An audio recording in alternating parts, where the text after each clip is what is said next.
METEO dia tratra soa ny volana novambra tsika menakavy manolotra ny arahaba ho an'ny isam-baravarana dia mbola mafana ny andro amin'ny ankapobeny eto Madagascar dia mbola izay hatrany no isantarantsika ty volana vaovao izay hitsahantsika ity fatra vitsivitsy ihany no misy orana mitsitokotoko amin'ny fiafaran'ny herinandro kosa vao hisitraka orana ny ety amin'ny fatry ny afovoantany eo amin'ny rapitso maraina ary araka izany dia maina tanteraka ny andro saika manerana ny nosy aty amin'ny fatra anosy aty hatrany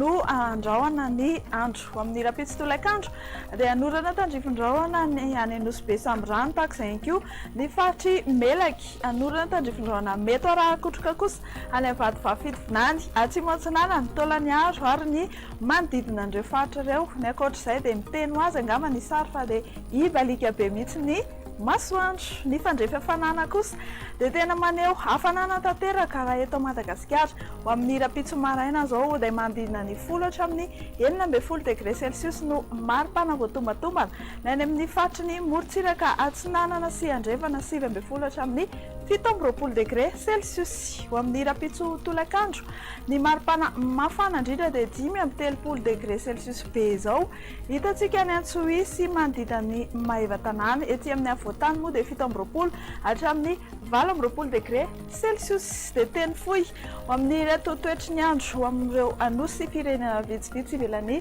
Madagasikara raha ilainareo ifandimy ny rahona sy masoandro amin'ny rapitso any Bangkok andrahoana kosa any Paris any anorana malefaka na kaendrika tandrifondrahoana zany indraindray any Milan sy Johannesburg anoram-baratra kosa ny fatry Nairobi dia ibalika be ny masoandro ho amin'ny rapitso any Comore andrahoana Maurice sy La Réunion mety arahana orana malefaka izany ny fatry Seychelles dia ivoaka rapitso ariva eto amin'ny télévision nationale malagasy ny diary mpambolena nampifanarahana ny taom-pahavaratra 12 hatramin'ny 17 ka manasanao anaraka izany indrindra ho an'ny tantsaha ny tenako kosa mamy fotoana amin'ny manaraka indray veloma tompoko.